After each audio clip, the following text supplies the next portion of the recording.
Nangati na si Charlie. Nangati na. Nangati na.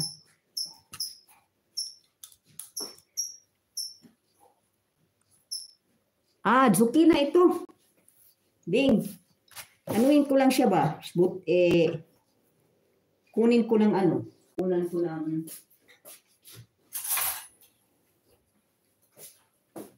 ko ng laman. Tapos ang laman, ayan o, yung laman niya. Kaya pala kailangan ipaboil siya kasi yun na nga, kailangan ng ipaboil para malambot. Kasi pag kinuhaan mo, pag hindi ipaboil, hindi malambot, di ba?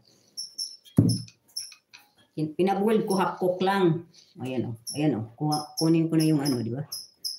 Kukunan ko siya, yan, ang laman niya. Lagyan mo ng breadcrumbs tsaka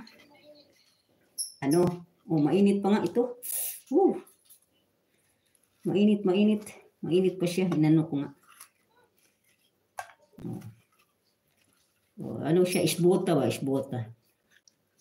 Tapos, lagay mo ulit ang siyang laman. May ano na, may breadcrumb, may cheese, no? Yan ang technique nila dito. Sa zucchina. Ang laki-laki na nga nito. Ayun, ano na siya. Ayan na. Ayan. Ano na siya. Ayan. Baliktad pala ako. Doon pala ako sa dito pala ako sa kabila. Hindi ko makita. Dito ako sa kabila mag-ano. Ang lalaki nila. Ayan o. Ayan o. Yan ang lutuin ko kasi para makakain si Busing ng ano. Sabi niya ganito daw gawin ko sa zucchina. Ang init. Simple lang. Pwedeng hindi ko kukunin yung sa ano. Dito sa ano para.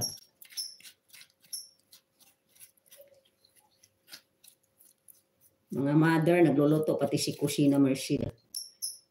Puntahan mo si Kusina Mercy, Bing, nag-ano siya.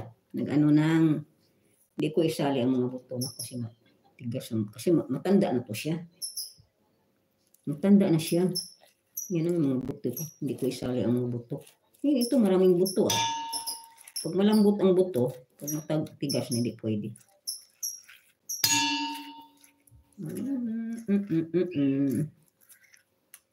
Diba kayang kainin ni Mateo pag may buto-buto, kunin ko palang buto-buto. Yan. Ang init ba naman? Ang init kasi kaluto ko lang. Tapos ibalik ko lang ulit yan, ang laman. Kasama na sa breadcrumbs at saka formaggio cheese, di ba? Parmesan. Tapos kung gusto mong haluan ng karne, ham, kahit ano. Diba? Kahit anong sangkap. Pwede. Naku. Ang init-init. Langhiya, ang init. Ang init niya. Pinaboil ko lang siya half cook para maano mo siya kasi pag ano kasi hilaw ang tigas, di ba? Kaya ayan ang technique sa zucchina. Pwede mong lutuin, lagyan mo ng sauce. Ang laki na naman ito. Laki na nyo. Kasi nung isang araw pa talaga gusto kong i-harvest si Busing. Huwag muna.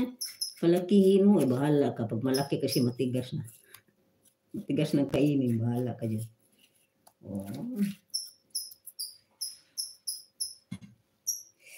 Ay. Ang gamitin kong malaki pa. Ang kawali. Kasi ito malaking kaldero. Lagyan lang naman ito ng sauce. Ilagay mo sa pwede kong lagyan ng igisa mo na ng mga sibuyas. Tapos lagyan ng sauce. Ayan lang ang yan. Simple lang na recipe. Simpleng recipe ng Italian ito. Karamihan po zucchina yan ang ginagawa ng Hindi nila ilagay sa pizza. Yan ang ginagawa. Tsaka grill.